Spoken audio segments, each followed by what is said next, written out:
Starting from the 26th September 2003, they came from all over Africa.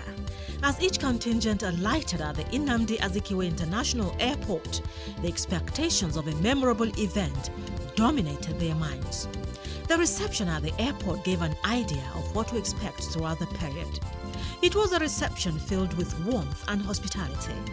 The 8th All-Africa Games, otherwise known as Abuja 2003, was indeed about sports, but it was also about African unity and fraternity. In fact, Abuja 2003 was a proud statement by the host city, Abuja, that Africa has come of age. As the visiting athletes and officials walked into the warm embrace of the Nigerian nation, the enthusiasm for the Games was heightened. Throughout the period of the Games, the Abuja Games Village played a very central role. It was not just home to the athletes and officials.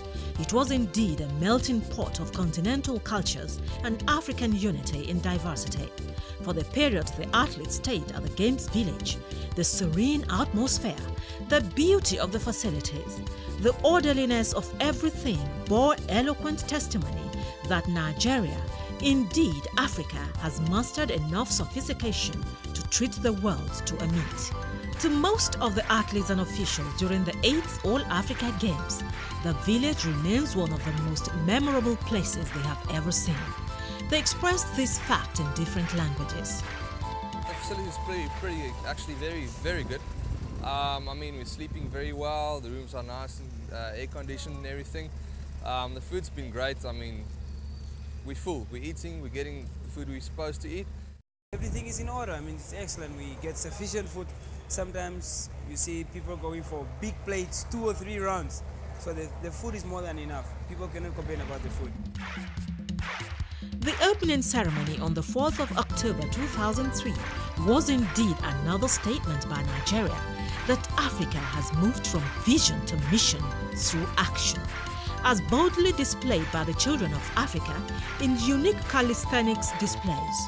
The era of Organization of African Unity, OAU, is gone. It is welcome, the African Union, AU. But the spectacle of the opening ceremony was coined as the African story.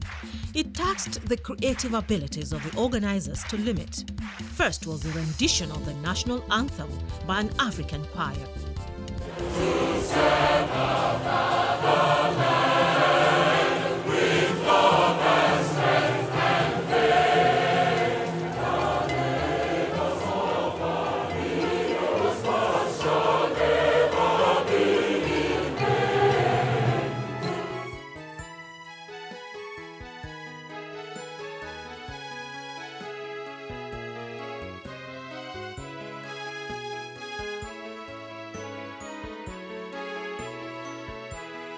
Then came the ceremony marking the hoisting of the 8th All-Africa Games flag. The white flag was befittingly hoisted by a detachment of the Nigerian Navy. It was a display of thorough beauty and splendor.